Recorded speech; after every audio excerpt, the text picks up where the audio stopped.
Si tu as déjà essayé d'apprendre quelque chose et que absolument rien ne rentrait, le problème ne sont peut-être pas tes facultés, mais tout simplement que ton cerveau n'est pas disposé à apprendre à ce moment-là. Peut-être juste que ton cerveau est déjà saturé. Et stop! Juste un petit bonjour, assalamu alaikum. Comme d'habitude, j'espère que vous vous portez bien. Allez, on continue. On a tendance à croire que c'est forcément un manque de discipline ou de motivation. Alors je dis pas que c'est pas impossible, attention, un disclaimer. C'est vraiment la vidéo, le sujet qu'on va traiter dans cette vidéo est assez précis. Bravo. Pourquoi potentiellement on aurait du mal à apprendre, mais c'est pas une fin en soi. Évidemment, il faut l'adapter à chacun en fonction de notre pourquoi. C'est-à-dire, s'il y a un moment dans votre vie, vous êtes lazy, je suis pas en train de vous dire que non, vous l'êtes pas. Je suis pas en train non plus de trouver des justifications à gogo, mais on va vraiment traiter en profondeur comment le fait que votre cerveau soit déjà saturé, tant sur le plan physique que sur le plan émotionnel, mais vraiment sur le plan, on va dire, cognitif, mais aussi que sur le plan pratico-pratique dans vos méthodes d'apprentissage, si elles sont adaptées à vous ou pas, peut vraiment vous freiner dans vos apprentissages, et en particulier, là on va parler de l'apprentissage de la couture, mais ça peut s'appliquer à n'importe quel type d'apprentissage.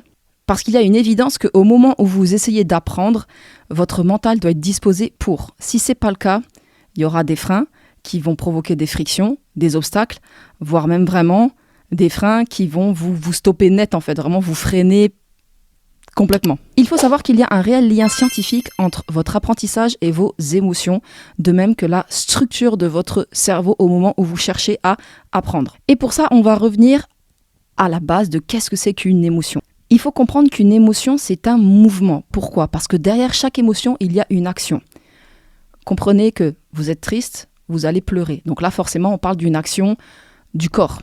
Okay ? Vous êtes dans la joie, ça va potentiellement créer chez vous du rire, de la surexcitation qui va vous faire sauter, crier, danser ou que sais-je. Vous êtes en colère, vous allez froncer les sourcils, vous allez peut-être même marcher plus vite, vous défouler parce qu'il va peut-être falloir que le soir même vous alliez au sport pour X ou Y raison du pourquoi et votre colère. Toujours est-il que chaque émotion entraîne une action et donc un mouvement. Une émotion, c'est une réaction qui entraîne à la fois votre esprit mais aussi votre corps. C'est cet aspect multidimensionnel qui va impliquer tant votre cœur que votre esprit que votre corps. Il va y avoir une expression, forcément, d'où ce mouvement, et qui est très subjectif. Pourquoi ? Qui est très subjective, du coup, parce que c'est une expression, parce qu'elle est propre à chacun en fonction de comment se positionne chaque personne par rapport à ses propres émotions, par rapport à son propre aussi jugement, mais aussi connaissance, mais aussi capacité de transmission par rapport à ses émotions. Donc les actions ne seront pas forcément pareilles pour tout le monde. C'est pourquoi d'ailleurs on parle de maturité émotionnelle. Toujours est-il que la base commune, c'est quoi ? C'est qu'une émotion, c'est quand même assez spontané, c'est quand même assez rapide. Les systèmes qui s'enclenchent sont parfois même complètement automatisés, dans le sens où on n'a pas d'emprise dessus parce que ça nous met dans des schémas automatiques. Donc il y a un déclenchement rapide, avec plus ou moins une certaine forme de spontanéité, mais aussi des réponses cohérentes en fonction de chacun, quoi. Le système limbique, qui est une zone centrale du cerveau, c'est le siège des émotions et de la gestion des souvenirs. Donc c'est vraiment tout ce qui est lien affectif, lien social, apprentissage et comportement complexe. Et là, on comprend le lien entre les deux, entre l'émotion et l'apprentissage.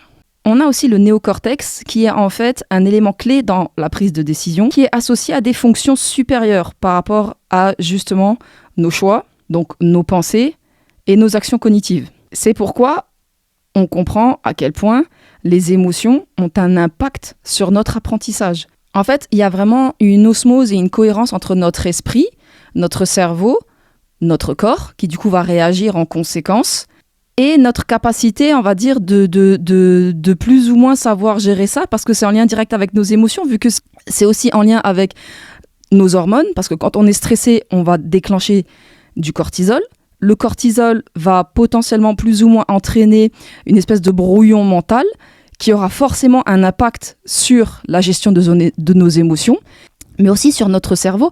Parce que si à ce moment-là, dans ce brouillard mental, on cherche à apprendre quelque chose, ça n'ira pas. Votre cerveau ne sera pas disposé à le faire.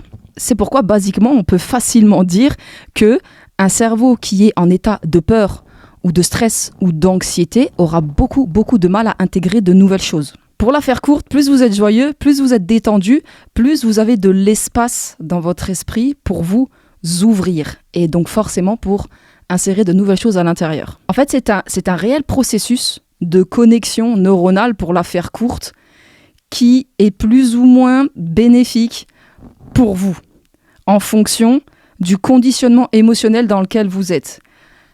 La joie, la gratitude, l'approbation, la fierté, la sincérité sont vraiment des états émotionnels qui permettent cette ouverture et cette disposition à apprendre. Le circuit cérébral des émotions est vraiment un élément clé dans le développement de l'individu.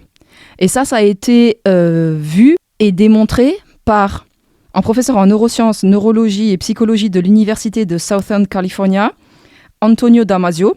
C'est un des premiers à avoir décrit justement ce circuit. Et du coup, on comprend réellement à quel point les émotions ont un rôle essentiel, un rôle clé dans la réflexion, la prise de décision, le sens moral et aussi les relations. Et là, nous, ce qui va nous intéresser, c'est forcément ce côté réflexion.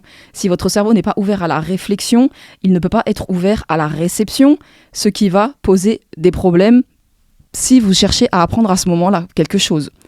Et ça, l'apprentissage, il faut vraiment comprendre que là, je parle de tout type d'apprentissage. Même l'apprentissage le plus basique au quotidien.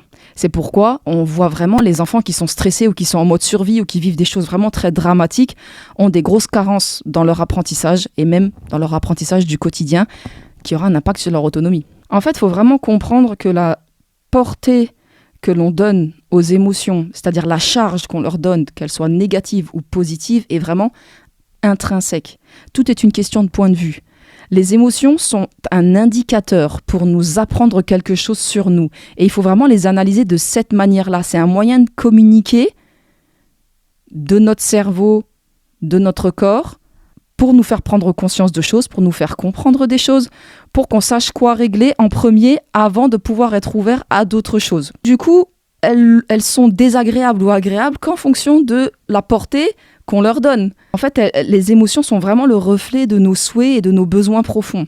Par exemple, quelqu'un qui se met en colère parce qu'il ne se sent pas entendu et reconnu dans ce qu'il dit, il va se mettre à crier, il va s'énerver, il va peut-être même s'emporter au point de faire des gestes qu'il pourra regretter.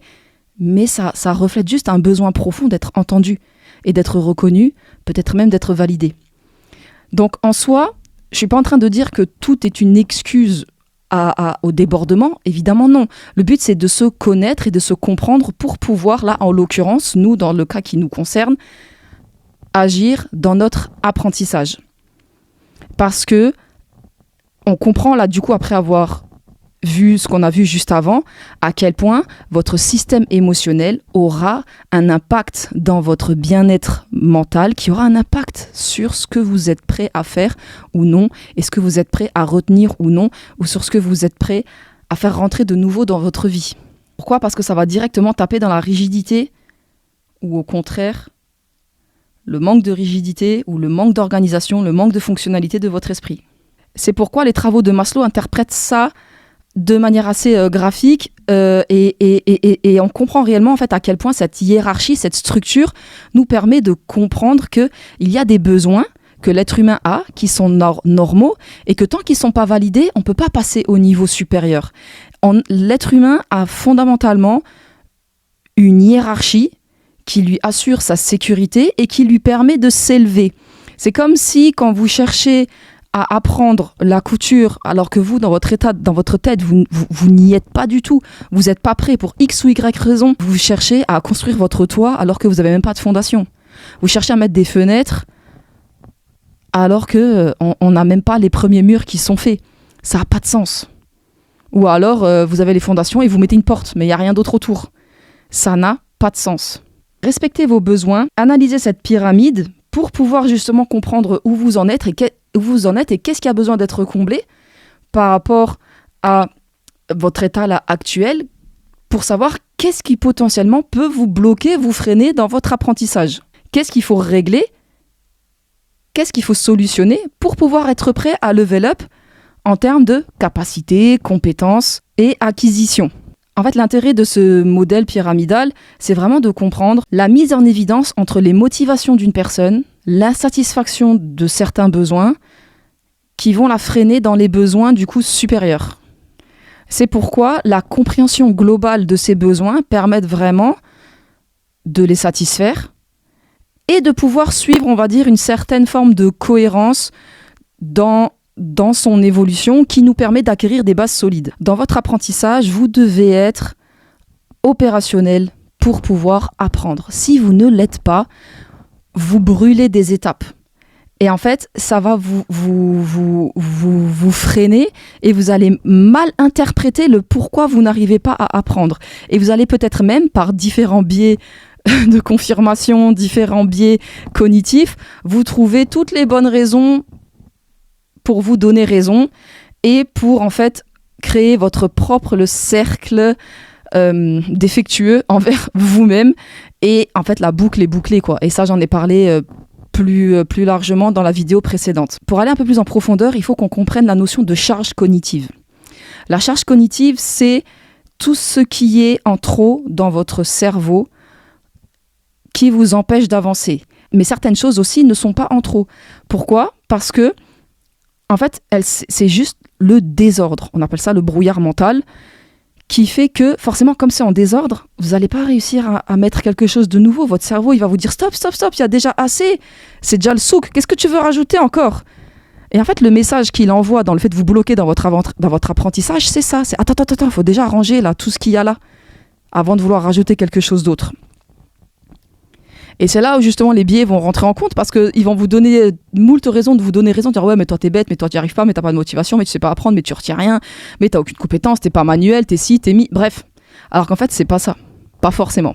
La théorie de la charge cognitive a été développée par John Sweller. On y comprend que notre mémoire de travail, qu'on peut aussi qualifier de mémoire immédiate, elle est limitée quand elle est surchargée. Lorsque les charges intrinsèques et extrinsèques sont trop élevées, en fait, il ne reste plus aucune ressource au cerveau pour pouvoir se renouveler, pour pouvoir assumer déjà la charge essentielle et de base pour sa survie. Et comme le premier rôle de notre cerveau, c'est de survivre, forcément, tout ce qui n'est pas dans ce cadre-là sera évincé. Donc, c'est une évidence que votre cerveau, quand il est dans ces conditions, apprendre une nouvelle chose, ce n'est vraiment pas sa priorité. Il aura beaucoup de mal à se concentrer sur ce qu'il a à apprendre de nouveau pour pouvoir l'automatiser. Donc même si maintenant on se force, admettons qu'on a la capacité mentale, de se forcer et de continuer notre apprentissage, en fait c'est un apprentissage qui ne sera pas pérenne, c'est un apprentissage qui ne s'automatisera pas parce que notre mémoire de travail sera limitée, donc ça ne pourra pas fonctionner. Et c'est là qu'on voit par exemple chez un enfant qui a par exemple appris à lire, et qui sera incapable, par exemple, de lire un long texte et de comprendre en même temps ce qu'il dit. C'est parce que son cerveau sera tellement en surcharge de ce qu'il fait que faire les deux, c'est pas possible. Alors que cette capacité à comprendre réellement ce qu'il dit, c'est quand la lecture sera automatisée. Pareil pour la conduite. Quand on conduit, ce qui nous permet par la suite de pouvoir se concentrer sur la route, d'analyser la situation, de qu'est-ce que je fais, je cède le passage, je passe pas, de comprendre un panneau, de le lire, de savoir que c'est cette route-là qu'il faut choisir quand on est dans le rond-point, c'est parce qu'on a automatisé 1. La maîtrise du volant, 2. Le passage des vitesses, qui implique aussi la maîtrise des pédales, mais aussi les clignotants, les feux, les trucs là, je sais plus comment ça s'appelle, pour la pluie, enfin vous comprenez ce que je veux dire. C'est toute cette automatisation qui permet justement le fait de gérer des situations nouvelles, même si vous êtes dans un endroit que vous ne connaissez pas. C'est pourquoi l'apprentissage des fondamentaux dans votre vie est tellement essentiel et pourquoi on le développe tellement chez les enfants, parce que c'est ce qui vous permettra d'avoir une certaine souplesse et une certaine capacité justement d'adaptation dans des situations nouvelles et dans des situations, dans des cadres de nouveaux apprentissages. Pourquoi ? Parce qu'il faut comprendre que se mettre dans une situation d'insécurité pour le cerveau, donc dans un nouvel apprentissage, ça va lui créer du stress. Si c'est du stress qui ne concerne que, par exemple, cette nouvelle tâche, parce que peut-être il y a un manque d'estime, de confiance, peu importe, ça c'est gérable. Ça peut s'accompagner, ça peut se coacher, on peut s'auto-coacher, on peut s'auto-valider, on peut être dans une auto-réalisation qui est assez forte parce que c'est des choses qui se travaillent assez facilement. Si par contre, ça, on n'a pas, en plus de ça, on rajoute un stress cognitif constant, permanent, de base, ça complique énormément les choses. Pourquoi ? Parce que les conséquences d'un stress cognitif sont difficulté de concentration, troubles de mémoire, donc forcément mémoire long terme, mais aussi mémoire immédiate. Donc la mémoire de travail, inquiétude, anxiété constante, vision négative des choses. Et ça peut même aller avec des émotions plus poussées, avec de l'irritabilité, de la solitude, de l'agitation, voire même de la dépression. Donc c'est là en fait qu'on comprend à quel point les émotions, donc notre côté émotionnel, est directement lié à nos capacités. C'est pourquoi justement, quand tu débutes un nouvel apprentissage, ça peut te poser problème. Débuter une nouvelle tâche, apprendre quelque chose, te demande un effort. Donc forcément, il faut avoir une certaine forme de capacité à accueillir le nouveau. Mais si toi, tu es déjà en surcharge, ça ne marche pas. L'apprentissage sera forcément compromis. Il faut que tu apprennes à hiérarchiser. C'est pourquoi j'ai parlé précédemment de cette pyramide de Maslow, pour que vous compreniez que il faut impérativement que vous hiérarchisez pour vous organiser, pour créer votre propre espace interne favorable à ce nouvel apprentissage. C'est pourquoi moi je prône l'apprentissage où on ne brûle pas les étapes. On y va step by step, on se sécurise, on avance et c'est beaucoup plus sécure. Pourquoi ? Parce que la répétition différenciée avec des contextes sensoriels différents est bien mieux qu'une stimulation en excès avec un contexte sensoriel similaire constamment. Et c'est là en fait qu'on comprend à quel point se saturer est complètement inutile et même contre-productif quoi. En fait là, ce qu'on est vraiment en train de mettre en lumière, c'est de comprendre que cette saturation cognitive, elle peut potentiellement être présente et avoir déjà débuté bien avant que vous débutiez votre apprentissage. J'espère vraiment que vous comprenez là où je veux en venir. Comment vous pouvez intégrer quelque chose de nouveau dans un espace qui est déjà saturé ? Ce n'est pas possible. Donc, il faut que, avant chaque apprentissage, vous soyez capable de vous analyser, de vous comprendre et de savoir si c'est le bon moment ou pas, et de mettre après en œuvre des actions en cohérence pour créer votre environnement favorable. L'environnement physique est important, mais l'environnemental l'est tout autant, parce que sans votre cerveau, il n'y a rien qui se passera. Il n'y a rien qui se passera. Il faut que vous ayez une certaine forme de place mentale pour du nouveau. Vous comprenez à quel point les émotions ont, elles aussi, une réelle capacité énergivore sur vous. C'est une vraie ressource mentale. Qu'on le veuille ou non, les émotions font partie de l'humain et elles sont même essentielles de l'humain. Et elles sont même essentielles à l'humain. Donc, lutter ou faire abstraction ou faire comme si elles n'existaient pas et se mettre en mode robot, ça n'a rien de productif, en fait, parce que vous luttez contre vous-même, vous vous battez contre vous-même. Non, elles font partie de nous. Il faut savoir gérer cette ressource, justement. Plus ton cerveau est câblé stress, peur, angoisse, anxiété, dépression, tout ce que tu peux, et même désordre, brouillard mental, plus tout ça, ça prend de la place en toi, dans ton cerveau, plus ça aura une incidence sur ta mémoire. Et donc là, on parle de la mémoire de travail, donc la mémoire qu'on peut aussi qualifier d'immédiate, sur ta capacité à automatiser, donc à réellement comprendre et à automatiser.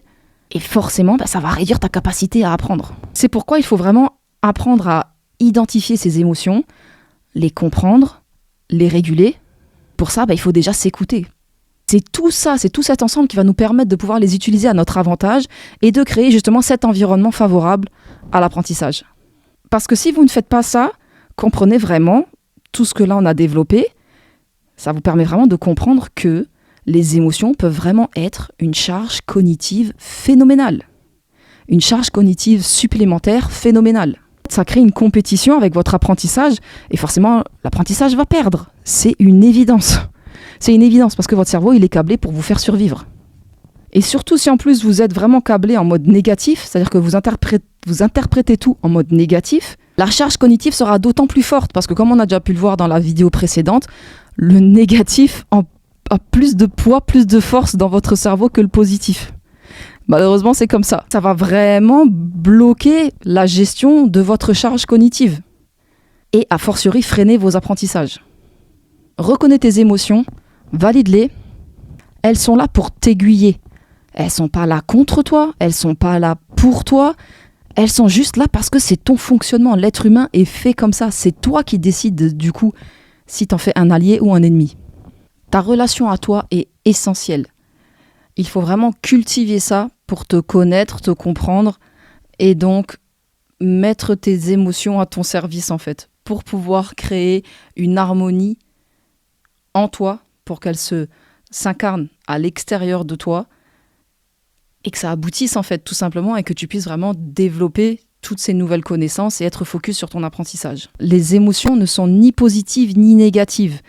Tout dépend de ce que toi tu en fais. Par contre, si à un moment T, tu arrives à analyser qu'est-ce qui est positif pour toi et qu'est-ce qui te met dans le mood précis pour pouvoir passer à l'action par rapport justement à ton apprentissage, fais-le, note-le, comprends-le, maîtrise-le pour pouvoir justement te mettre dans le mood qui te permettra de passer à l'action et de vivre ton apprentissage comme tu le souhaites et que ça te soit bénéfique et que ce soit long terme et qu'il y ait justement cette consolidation et cette automatisation pour pouvoir level up. Tes émotions peuvent soit restreindre, soit élargir tes compétences cognitives. C'est là qu'on comprend en fait tout ce principe de métacognition qui est réellement de cette compétence de savoir penser sur ses propres pensées. Ça joue un rôle clé dans l'apprentissage, mais aussi la prise de décision, la résolution de problèmes et aussi la gestion des émotions et leur régulation. Il faut vraiment être capable de s'analyser pour se connaître, pour pouvoir savoir qu'est-ce qu'il faut mettre en place pour se donner les meilleures clés, les meilleurs moyens, les meilleures œuvres à mettre en place pour apprendre en fait, tant dans les outils que dans nos dispositions mentales. L'un ne va pas sans l'autre. Il faut vraiment savoir se créer un cadre émotionnel, physiologique, mais aussi psychologique. Pourquoi ? Parce que plus tu favoriseras ta connexion à toi et ta conscience à toi, plus tu arriveras à développer ton attention et donc un engagement actif vis-à-vis de toi-même, à savoir t'analyser, donc avoir des vrais feedbacks sur ce que tu fais, sans te juger, et c'est là que tu rentres réellement dans la consolidation. Et ça, forcément, ça a un impact direct sur ta créativité. Plus ta charge cognitive est élevée, plus tes émotions s'engrainent et s'enferment dans ce que tu considéreras de négatif, et plus tu vas te bloquer. Pourquoi ? Parce que tu vas saturer, tu vas suranalyser et tu vas rentrer dans une forme de psychorigidité. Si tu es dans une forme de psychorigidité, tu t'es pas ouvert en fait à de nouveaux apprentissages. Donc forcément, ça va coincer, ça va pas quoi, c'est pas possible. C'est pas possible. Alors qu'à contrario, plus tu t'équilibres et plus tu es ouvert à la création, au test, à la curiosité et donc à la création quoi, tout simplement. Ton cerveau a une capacité limitée. Il va donc prioriser ce qui est essentiel à ta survie. Donc, si toi, tu viens à un moment charnière où lui, il n'est pas prêt à encaisser quelque chose de nouveau, c'est une évidence que ton nouvel apprentissage va être évincé. Mais c'est pas forcément, encore une fois, un problème de motivation ou de capacité. Non, c'est juste que c'est pas le bon moment et que tu n'es pas capable d'entendre le message que t'envoie ton cerveau ou tes émotions. Bref, tout ce qu'on a pu expliquer auparavant. Ton cerveau, en te bloquant, il cherche simplement à communiquer avec toi.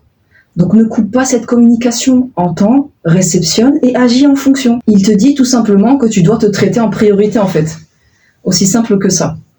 Pour faire un parallèle avec une machine à coudre, quand ta machine est bien réglée, la bonne aiguille qui est en cohérence avec le bon tissu, le point il est beau, l'entraînement il est bien parce que vous avez aussi pris le soin de bien prendre soin de votre machine, c'est nickel, il n'y a pas de souci.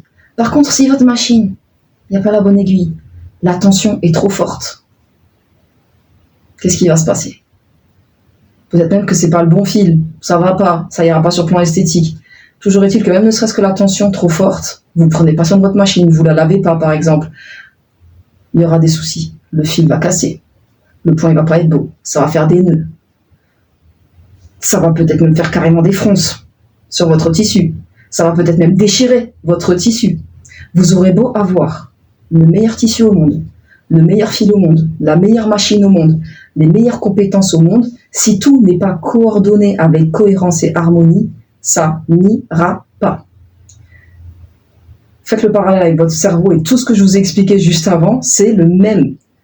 C'est la même chose. Votre cerveau a beau être ultra compétent, si vous n'êtes pas capable de le mettre en condition pour exercer ses fonctions et ses compétences, il ne fonctionnera pas. C'est un outil. C'est à vous de savoir vous en servir correctement.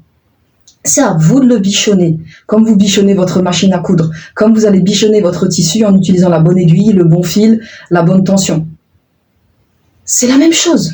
Si je reprends mon exemple de tissu, même si vous vous acharnez à faire, par exemple, une incohérence entre tout ce que je vous ai dit, pas la bonne aiguille, pas le bon fil, pas la bonne tension, vous allez peut-être même vous retrouver dans une situation qui est pire qu'au départ. Pourquoi ? Parce que vous allez bousiller votre tissu et vous allez peut-être même bousiller votre machine. Mais est-ce que le problème c'est la machine ? Est-ce que le problème c'est le tissu ? Non. C'est vous qui n'avez pas su prioriser et faire ce qu'il faut pour que ça marche et que ça fonctionne. Pour votre cerveau et votre apprentissage, c'est la même chose. Dans votre esprit, moi je l'ai visualisé comme une bibliothèque. D'accord ? Moi, mon esprit, je le visualise vraiment comme une bibliothèque. Il y a des espaces ouverts, donc une bibliothèque avec des espaces ouverts, et il y a des tiroirs, et il y a des endroits aussi où il y a potentiellement des livres, mais c'est fermé. Et au milieu de cette pièce, il y a un bureau. Les bureaux, c'est les choses qui sont à traiter. Ok ? Et après, il y a un espace pour tout ce qui est encore plus nouveau dans ma vie au quotidien, etc. Si vous, c'est pas ordonné, c'est pas rangé, comme maintenant vous allez sur votre bureau pour travailler, c'est le souk sur votre bureau, je vous garantis qu'il y a peu de chances que vous arriviez à travailler correctement, ou dans tous les cas, ça aura une atteinte à votre performance maximale. C'est une évidence. Votre cerveau, c'est pareil. C'est déjà le souk dans votre cerveau, parce qu'il y a, décidément, parce qu'il y a une ingérence émotionnelle, il y a des choses qui vous prennent déjà psychologiquement sur le plan émotionnel, donc ça crée une espèce de bazar. Vous êtes brouillon, vous vous sentez, avec mes enfants quand ils étaient petits, j'employais le mot barbouillé, parce qu'ils n'arrivaient pas à analyser quelle émotion, ils se sentent barbouillés. Ben là c'est pareil, votre esprit il est barbouillé, il y a rien qui est coordonné, il y a rien qui est dans l'ordre, il y a tout qui se mélange, vos émotions, vos ressentis, votre amertume, peut-être même votre dépression, voilà, votre enfance, vos tracas du quotidien, qu'est-ce que vous voulez rajouter quelque chose sur un bureau qui est déjà en souk? C'est déjà le bazar. Qu'est-ce que vous allez maintenant vous dire? Ah ben attends, c'est quoi? En fait, sur cet ordinateur, je vais me mettre mon nouvel ordinateur et ma nouvelle imprimante parce que je dois travailler. Mais il n'y a pas de place. C'est techniquement pas possible. Ben, c'est pareil dans votre tête en fait. C'est pareil. C'est pourquoi moi, du coup, c'est comme ça que je fonctionne. C'est comme si j'avais une bibliothèque. Et il faut que tout soit rangé à sa place pour que mon cerveau puisse avoir de l'espace. Pour vous, c'est pareil. Pourquoi ? Parce qu'en fait, tout ce qui est chargé négativement dans votre cerveau, ça a vraiment le même effet que des onglets constamment ouverts sur votre ordinateur ou sur votre téléphone. Ça va le fatiguer, ça va utiliser de sa batterie, ça va utiliser de sa mémoire, ça le surcharge. Mais votre cerveau, c'est pareil. Vos émotions négatives, vos souvenirs, vos ruminations, en fait, ça a le même effet. Et c'est là qu'on comprend à quel point, ce que je vous expliquais auparavant, vos émotions sont vraiment une ressource à proprement parler. C'est un vrai capital énergie. Pour votre cerveau, mais aussi pour vous-même. Si maintenant, ça vous consomme sur votre capital énergie, sur votre capital mémoire, ben forcément, ça aura un impact sur tout ce qui est nouveau. Surtout si vous êtes dans un apprentissage. Pourquoi se priver de se donner des meilleures conditions ? Ça n'a pas de sens. Et en fait, il y a des fois où c'est tellement trop, c'est tellement surchargé que votre cerveau, il va dire non, stop, il n'y a rien qui rentre, en fait, plus rien. Et en plus, là, si vous n'avez pas cette capacité, ce recul ou ces connaissances comme là, je vous dis, là, on peut vraiment rentrer dans des biais de négativité et de ouais, je suis bête, je suis nul, j'y arrive pas, je sais pas, je comprends pas. Alors que non, il faut juste déjà mettre un peu d'ordre et faire le travail sur soi. On comprend vraiment le lien ultra puissant avec le process créatif par rapport à tout ce qu'on a expliqué auparavant. Votre process créatif va vous demander de la flexibilité mentale. Pourquoi ? Parce qu'il va falloir développer une certaine flexibilité mentale, une certaine tolérance à l'erreur, une certaine douceur, empathie vis-à-vis de vous-même pour pouvoir justement exprimer tout ce qu'il y a à exprimer en termes de création et de test. Mais si ton cerveau est surchargé, il va se mettre en mode sécurité. Donc il n'y a pas de place au nouveau, il n'y a pas de place à tout ce que je viens d'expliquer par rapport à tout ce process créatif. Donc, c'est mort. Vous êtes mort dans le film avant même qu'il ait commencé. Vous êtes mort dans le process, vous êtes mort dans l'intro. Parce que quand le cerveau cherche la sécurité, il évite le risque, et forcément ça bloque la créativité. D'où l'intérêt justement d'avoir une charge, parce qu'on va pas se dire qu'il n'y a pas de charge, c'est pas vrai, mais qu'elle soit maîtrisée, qu'elle soit en fait contenue, canalisée pour qu'elle vous soit bénéfique. La maîtrise et la connaissance de vous-même et de votre fonctionnement ne pourra que vous ouvrir dans vos nouveaux apprentissages, mais aussi dans votre processus créatif, qui vient souvent par la suite quand on a acquéri quelque chose de nouveau, comme là par exemple on parle de couture, mais ça peut être autre chose. Forcément, il va y avoir après le processus créatif qui va s'enclencher parce que vous allez réussir à automatiser cet apprentissage et là on va pouvoir commencer à s'amuser. Mais encore une fois, il faut qu'il y ait une ouverture. Sans ouverture, il y a fermeture. C'est dommage. Et justement, quand on est à cette étape et qu'on a réussi à avoir cette étape-là, on n'est quand même pas à l'abri, quand on est quelqu'un de créatif, que ça puisse quand même se bloquer. C'est ce qui m'est arrivé dernièrement, c'était hier soir, ces derniers jours, pardon, et suite en fait à un contexte familial qui m'a bloqué dans ma créativité parce qu'il fallait que j'encaisse l'émotion, il fallait que je la laisse me traverser, il fallait que je bascule dans la résilience, d'accord ? Et ça a été un petit peu éprouvant pour moi parce que par rapport à cette nouvelle que j'ai eue, plus cumulée à une autre, ça m'a vraiment surchargé. Sur le plan émotionnel et cognitif, ça m'a surchargé et ça a bloqué mon process créatif. Et c'est ok, je me connais, je sais que je suis comme ça. Donc il y a toujours quelques jours où je me mets en off, tant sur les réseaux que sur la publication de contenu, dans ma couture propre en fait. Et c'est justement ça, cette écoute, parce que je me connais, que ça m'a permis d'être doux et d'avoir de l'empathie vis-à-vis de moi-même, douce, pardon. Mais à un moment, comme je me connais et que je sais que ça y est, le temps d'écoute était passé, donc en fonction des personnes, ça peut être 48 heures, enfin, bref, ça c'est propre à chacun. Puis aussi du contexte familial, parce que voilà, j'avais des impératifs aussi familiaux dans mon quotidien. Du coup, il a fallu hier soir que je me mette un coup de pied au derrière, parce que c'était le moment que je me reconnecte à ma créativité, parce que je rentrais dans une boucle de culpabilité qui est mauvaise en fait. Et du coup, si on s'enferme là-dedans, ça peut vite devenir un engrenage et ça peut vite justement nous remettre dans nos travers et nous recréer une surcharge mentale qu'on a réussi à évacuer justement par cette résilience, par le fait de se laisser traverser, etc. Et pouf, on va le remplacer par quelque chose d'autre. Non, c'est à ce moment-là qu'il faut aussi savoir se mettre des coups de pied au derrière et se dire, bon, je vais quand même à ma machine et faire des choses qui nous font du bien, même si c'est pas potentiellement ce qu'on est dans l'obligation de faire pour X ou Y raison. Donc, il faut vraiment comprendre ça. Et c'est un équilibre, d'où l'importance d'être connecté à soi et de se connaître. Et paradoxalement, ce passage à l'action de coudre, du coup, moi, hier soir, ça m'a vraiment permis de me libérer encore plus de ce qui était bloqué depuis plusieurs jours.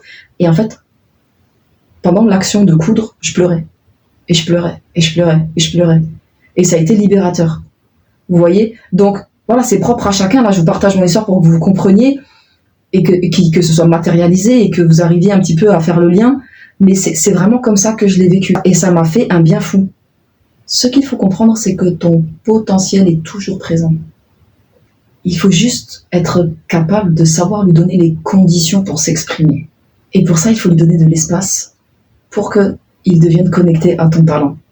Donc justement, pour comprendre, incarner et vivre profondément tout ce qu'on vient d'expliquer, il y a des solutions concrètes à mettre en place. La première, c'est tout le process émotionnel. Connaître ses émotions, les comprendre, pour qu'elles puissent être régulées et être mises à notre service. Parce que le but des émotions, encore une fois, comme on l'a dit, c'est vraiment de nous transmettre un message. Donc soyez dans la réceptivité pour pouvoir justement être connecté à vous. Ce ne sont pas vos ennemis, encore une fois. La notion de négatif ou de positif, c'est vous qui mettez cette charge dessus. Quand vous avez par exemple une émotion de tristesse qui est légitime, et même si vous la considérez comme pas légitime, arrêtez, vous devez la recevoir. Si vous avez cette information qui vous parvient, traitez-la comme une information. Même si maintenant votre enfant vient vers vous en pleurant et qui vous dit « Je sais même pas pourquoi je pleure », vous allez faire quoi ? Vous allez lui mettre un coup de pied au derrière et lui dire « Va-t'en ». Bien sûr que non. faites la même chose envers vous-même. Et c'est là que vous allez développer de l'empathie pour vous-même. De par le fait que vous allez être capable de vous mettre, de vous observer et de vous mettre à votre place et d'avoir de l'empathie, de la compassion, de la douceur et de la bienveillance. Comme vous l'auriez fait pour votre enfant s'il serait venu en pleurant vers vous en vous disant « je sais même pas pourquoi je pleure ». Ça va forcément développer de l'auto-validation chez vous qui aura une concrétisation dans votre autoréalisation. Le processus d'empathie, il repose sur 2 composantes majeures. Celle qui est innée, c'est-à-dire que l'on développe lorsque l'on est enfant, avec cette capacité de comprendre que l'autre, il est comme nous, il a des émotions comme nous, et que il peut ressentir la douleur comme nous. Enfin, voilà, c'est les neurones miroirs, quoi. Aussi cette capacité, il sourit, je souris. Ce conditionnement qui est vraiment réel, renseignez-vous sur les neurones miroirs, c'est pas très compliqué le fonctionnement. Donc voilà, il y a ce truc inné que l'on développe enfant, et il y a une autre phase qui vient plus tard, qui est vraiment un développement des capacités de manipulation des représentations mentales. Ça permet vraiment de pouvoir mentalement se mettre à la place d'autrui. D'accord ? Faites ça vis-à-vis de vous-même. Plus vous serez capable de faire ça vis-à-vis de vous-même, plus vous serez capable de le faire vis-à-vis des autres. Plus vous serez capable d'être doux vis-à-vis de vous-même, plus vous serez capable d'avoir de la douceur vis-à-vis des autres. Mais comme là, on est centré sur nous parce qu'on est dans un développement personnel, un apprentissage qui des nouvelles compétences, peu importe le pourquoi, forcément, si vous n'avez pas cette douceur vis-à-vis de vous-même, ça aura des conséquences sur tout un tas de choses. Même par rapport au jugement par la suite. Mais c'est pourquoi déjà, avant d'arriver à cette phase-là que j'ai déjà développée moult fois dans mes réseaux sociaux, là, il faut déjà avoir une bonne base. Et il faut que votre cerveau soit déjà prêt à apprendre. Donc, la gestion des émotions, c'est vraiment la première étape. Avec cet aspect métacognition, soyez l'observateur de vous-même. Et soyez pour vous-même le parent que vous auriez voulu avoir ou que vous voulez être pour vos enfants. Cette capacité d'empathie, elle est en lien direct avec notre capacité d'écoute, d'attention, mais aussi de motivation. Et c'est ça qui fait qu'il y a des gens qui sont plus empathiques que d'autres. Donc soyez comme ça vis-à-vis de vous-même et vous allez voir que ça va vous permettre de vous libérer de beaucoup de blocages par rapport à vos apprentissages pour justement qu'il n'y ait plus de blocage et qu'il y ait de l'espace, comme on a pu l'expliquer juste avant. Gardez en tête que l'objectif, c'est de se libérer de l'espace mental pour pouvoir le remplir avec quelque chose de nouveau, de bénéfique, donc notre apprentissage. C'est vraiment ça qui va nous permettre de mettre en place un deuxième outil, une deuxième solution, qui est de créer une safe place dans notre cerveau, pour nous-mêmes. C'est-à-dire que j'ai déjà développé je ne sais combien de fois qu'il faut mettre en place notre environnement physique pour pouvoir se faciliter le passage à l'action, la couture, pareil pour adapter à votre apprentissage. L'exemple du bureau rangé, si on veut y mettre un ordinateur pour travailler sur notre ordinateur, etc. Donc il faut vraiment qu'il y ait une safe place. Et là, on va parler de cette safe place mentale, c'est-à-dire ce que vous avez été capable de le faire en physique, en 3D, il va falloir le faire dans votre tête et ça passe par l'étape d'avant qui aura une incidence sur normaliser votre apprentissage, se connecter à vous, votre type d'apprentissage, qu'est-ce qui est le meilleur pour vous, qu'est-ce qui est vraiment, donc ça c'est vraiment de la métacognition, de quelles sont les meilleures méthodes pour vous. Vous allez vraiment vous structurer et vous câbler sur ce qui vous est bénéfique à vous, sans comparaison. Et de normaliser l'apprentissage lent si vous avez besoin d'un apprentissage lent, de normaliser l'écoute de votre corps si vous n'arrivez pas à emmagasiner beaucoup d'informations. On est tous différents, c'est ok. Il y en a qui arrivent plus, il y en a qui arrivent moins. Il y en a qui ont besoin de plus pratiquer énormément pour que ça s'ancre. Enfin, voilà. Soyez connectés à vous. Ça va vraiment vous permettre de libérer tout ce qui bloque votre corps en termes de compétences, de performance. Voilà, restez concentrés sur vous et mettez en place ce qui est bénéfique à vous et permettez-vous de développer plusieurs canaux sensoriels, que ce soit les livres, que ce soit la pratique directe, que ce soit les tutos vidéo, bref, peu importe. Multipliez-vous. Permettez-vous de découvrir le même apprentissage de différentes manières et créer cette harmonie en fait mutuelle entre votre corps et votre esprit, en lien direct avec donc vos émotions et votre perception intrinsèque. Moins vous serez dans la peur, plus vous aurez de ressources en fait pour vous développer. Et ça, forcément, ça aura un impact sur votre charge cognitive de base par rapport à cet apprentissage-là. Mais encore une fois, pour répéter tout ce qu'on a dit auparavant, faites ce travail de réduire votre charge cognitive. Une fois que tout ça c'est maîtrisé, Faites ce travail de réduire votre charge cognitive pour que lorsque vous débutiez votre apprentissage, vous ne soyez focus que sur votre apprentissage et qu'il y aura cette disponibilité. D'accord ? Et cette maturité pour être capable de recevoir, de réceptionner, puis après de transformer et de créer. Et ça, paradoxalement, ça passe par la simplification. Arrêtez de vous faire des montagnes, des to-do list de fous furieux qui sont complètement incohérentes et déconnectées de votre réalité. Des tâches simples avec des objectifs simples, pas de multitâches, et on arrive à un résultat plus direct, plus facilement. Fragmentez votre apprentissage, faites autant de fragments que nécessaire pour que ce soit atteignable pour vous. Ça va forcément augmenter votre confiance en vous, voire même votre estime de vous et votre addiction dans le fait de recommencer parce que ça sera savoureux en fait. Et là, vous rentrez dans un cercle vertueux vis-à-vis de vous-même et vous mettez vos émotions à votre service. Le but, en fait, c'est d'accroître ton engagement vis-à-vis de toi-même. C'est de te rendre accro à ce que tu es capable de faire, de créer, d'emmagasiner, d'apprendre. Forcément, ça va te construire. Forcément, ça va te soulager dans le fait de te sentir capable. Ça va te libérer d'un poids. Et tu vas renouveler. Et c'est comme ça que tu vas réellement avancer. Étape par étape, petit à petit. Faut arrêter tout le temps de viser le sensationnel. Tu ne savais pas coudre il y a un mois, c'est déjà sensationnel que tu saches coudre, même si tu sais pas faire un pantalon. On va arrêter tout le temps d'être dans des espèces de formes d'utopie et de se comparer à ce qui est pas forcément comparable. D'accord ? C'est nous avec nous-mêmes. Et c'est vraiment ça qui te permettra de renouveler ta motivation aisément. Je vous le garantis. On peut vraiment voir que toutes les personnes qui passent par la gamification, peu importe l'apprentissage qu'elles choisissent, ça marche toujours. Et c'est pour ça qu'on dit souvent, apprenez à vos enfants par le jeu. C'est le meilleur moyen d'apprendre. Il n'y a pas de pression. Eh bien, décidément, il n'y a pas de pression, il n'y a pas de douleur, il n'y a pas de surcharge cognitive. On est dans le jeu, on est dans la réception, on est dans le plaisir. Et c'est là que vos enfants, ils sont capables du meilleur. Et de reproduire ça, et d'y retourner et d'y avoir envie. C'est pareil pour votre apprentissage. La 4e solution, c'est de passer à l'action rapidement. Et si là, je reviens à ce que moi j'ai vécu là dernièrement, à un moment, il faut savoir aussi passer à l'action rapidement et arrêter de trop réfléchir quand on a emmagasiné, quand on s'est mis en place, qu'on sait que on est libre, on est OP dans notre cerveau, dans notre corps, dans notre environnement. À un moment, il faut être capable de savoir passer à l'action rapidement et de pas trop réfléchir. Le passage à l'action va être libérateur, comme là, moi, ça a été libérateur de certains pleurs. Ça va vous empêcher la rumination, ça va vous empêcher le marasme, en fait, de votre esprit, cet enfermement. Voilà, passez à l'action. À un moment, faut y aller, quoi. Quand vous sentez que c'est le moment, même si vous n'êtes pas sûr à 100%, c'est pas ça. Le fait d'avoir étudié tout ça et d'avoir compris tout ça, c'est pas pour être dans une espèce de performance à 100% cognitive.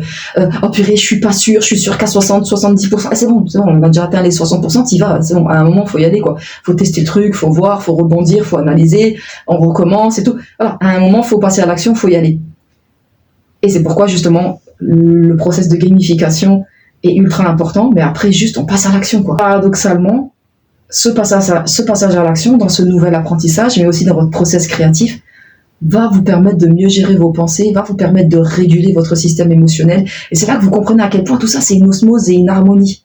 Et que quand vous êtes dans ça, c'est pour ça que vous n'écouteriez pas ma vidéo, c'est que vous êtes quelqu'un de créatif. Et c'est là qu'on est dans une harmonie et une boucle vertueuse. On se soulage de notre charge cognitive. Il y a des fois où moi, potentiellement, je n'ai pas, on va dire, l'espace cognitif parce que justement, je suis trop prise dans mon quotidien, je suis trop. Et le fait, mais je sais que c'est quelque chose que je ne peux pas régler maintenant. C'est-à-dire que je suis pas dans une urgence. Je veux dire, c'est le soir, il fait nuit, je ne peux rien faire. Je peux pas appeler pour faire mes rendez-vous. Je peux pas réveiller mes enfants pour leur faire leurs devoirs. Ça sert à rien d'être justement dans cette charge cognitive inutile parce que je ne suis pas dans l'action, dans ce qui me surcharge dans mon esprit. Je peux pas être dans l'action immédiate. Il y a rien à faire. Parce qu'il faut attendre, parce que c'est pas le moment. Donc quand il y a des moments comme ça, il faut être capable, vous, votre cerveau, de le mettre sur pause et d'avoir votre bibliothèque bien rangée dans votre esprit pour dire ça attend demain. Ça, de toute façon, c'est le passé, je peux plus agir dessus. Ça, de toute façon, dans 2 jours, je vois un spécialiste à ce sujet, il m'éclairera Ça sert à rien que je rumine dessus. Boum, je passe à l'action, je fais mon process créatif, je fais ce que j'ai à faire, je fais mon nouvel apprentissage, où justement je développe mon process créatif, je vais découvrir un nouveau truc, je vais débuter mon petit projet parce que c'est le moment. Et vous voyez, c'est cet équilibre entre tout ça qui va vous permettre de comprendre, de rationaliser, de hiérarchiser, de prioriser, de passer à l'action. Et paradoxalement, de diminuer votre charge cognitive. Et puis évidemment, il y a l'environnement. Si vous, dans votre environnement, vous savez que dans votre manière d'apprendre, il faut impérativement que tout soit rangé, par exemple, que tout soit propre, parce qu'il y a des personnes qui aisément arrivent à travailler dans un atelier sale, ou du moins à se dire, même si je le lave pas aujourd'hui parce que j'ai pas le temps, ça sera fait demain, ça me dérange pas que par terre c'est comme ci, c'est comme ça. Il y a d'autres personnes, elles n'y arrivent pas. Il faut que tous les jours ce soit rangé. Mettez en place votre environnement pour vous mettre dans des bonnes conditions. Connaissez-vous, connaissez votre apprentissage, et mettez-vous en condition pour que il y ait donc les conditions internes et les conditions externes. Si pour ça, il faut que vous écriviez sur votre mur votre objectif, votre pourquoi, faites-le. Si pour ça, il faut que tout soit propre, faites-le. C'est-à-dire qu'il y a des gens, ils aiment travailler dans la simplicité. Plus il y aura de stimuli, moins ils vont y arriver. Il y a des gens, c'est le contraire. Plus il y aura de stimuli, plus il y aura d'affiches, de trucs, de mood board, et plus ils vont kiffer en fait. Donc, on en revient au fait de se connaître et après de vraiment retranscrire cette connaissance en physique, en 3D quoi, et de mettre en place cet environnement. Et c'est ce qui est en lien direct avec vos facultés d'apprentissage pour vous mettre dans le bon mood. Parce qu'en fait, forcément, ça va générer en vous des émotions positives qui vont vous permettre, que vous allez qualifier de positives, qui vont vous permettre justement de développer un environnement favorable à votre apprentissage, voire même une motivation. Parce que si vous êtes assise et je sais pas pour X ou Y raison, vous êtes en train de penser, vous êtes perdu parce que vous êtes déconcentré, je sais pas pourquoi, à un moment votre regard va se poser sur votre pourquoi, parce que vous allez avoir fait un mood board qui vous concerne votre pourquoi vous voulez coudre, c'est quoi votre objectif, et là, hop, l'étincelle elle va se remettre en place. On va redébuter le truc, on va recommencer et vous allez passer à l'action. Donc, il faut vraiment comprendre que c'est comme c'est vraiment un environnement, un petit cosmos que vous devez créer autour de vous-même pour vous donner les meilleurs moyens d'apprendre. Comme vous le feriez pour votre enfant qui a besoin d'être cadré pour développer son estime et donc sa confiance en lui, forcément son passage à l'action pour aussi être capable d'apprendre du coup. Faites la même chose pour vous. Pour conclure, connaissez-vous, arrêtez de vous juger et d'avoir des jugements trop hâtifs, des raccourcis qui n'ont ni queue ni tête dans le fait de penser que potentiellement l'apprentissage c'est pas fait pour vous, que vous, il faut toujours voir les choses de manière petite quoi. Libère ton cerveau, arrête de l'occuper, voire de le préoccuper pour rien, soulage-toi en reprenant le contrôle sur tes émotions, mais un contrôle sain. Et créez-vous l'espace mental nécessaire pour vos apprentissages. C'est ultra important, ultra important. Prenez soin de vous, faites ce qu'il faut pour vous, soyez à votre écoute, restez connectés à vous et ça va le faire. C'est tout pour moi pour aujourd'hui. Ciao!